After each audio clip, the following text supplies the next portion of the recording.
नमस्कार मित्रांनो, 365 डेज चॅलेंजचा आजचा आपला 7वा दिवस होता.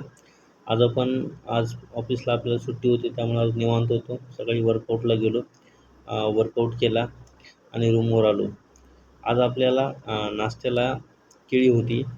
रात्री हरभरा, मूग आणि मटकी भिजवली नाही, त्यामुळे आज सकाळी नाश्ता मध्ये केळी आणि येताना पाव घेऊन आलो होतो. तशी मी अंडा भुर्जी बनवली आणि आपण स्वतः बनवून खाण्यात एक वेगळीच मजा असते. तर सध्या आता दिवाळी असल्यामुळे वाईफ गावी गेलेली आहे, त्यामुळे जे काही स्वयंपाक असेल ते मलाच बनवावं लागतोय किंवा बाहेर जाऊन खायचं मेसवरती.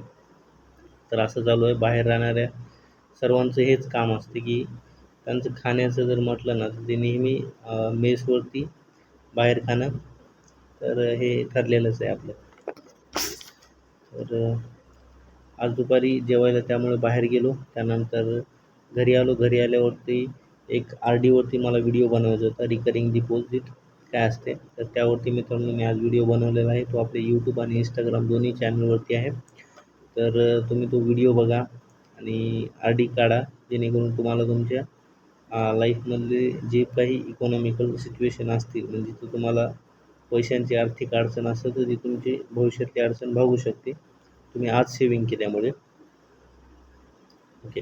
तर मित्रांनो, तुम्ही जे काही माझ्या इंस्टाग्राम चॅनलवरच्या व्हिडिओला लाईक करताय किंवा यूट्यूबच्या व्हिडिओला लाईक करताय, नेक्स्ट टाईमपासून जोही न्यू सबस्क्रायबर आपल्या चॅनलला इंस्टाग्रामला फॉलो करेल आणि यूट्यूबच्या चॅनलला सबस्क्राईब करेल, त्याचं नाव मी नेक्स्ट व्हिडिओमध्ये घेणार आहे. तर बघा, लाईक करा. ओके.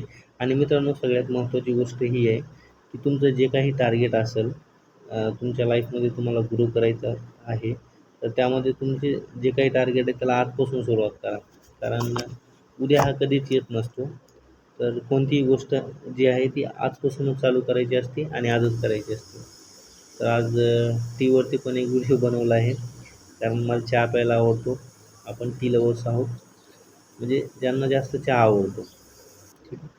तर बघा, चहा आणि पाव होते ते खाल्ले. सकाळी बघा अंडा भुर्जी बनवलेली आहे, स्वतः बनवली आणि खाल्ली. तर ऑल ओव्हर आजचा जो दिवस होता तो मस्त होता. तुमच्या सपोर्टसाठी खूप खूप धन्यवाद. तर बघूया आणखी आणखी काय करता येईल आपल्याला ग्रो करण्याकरता.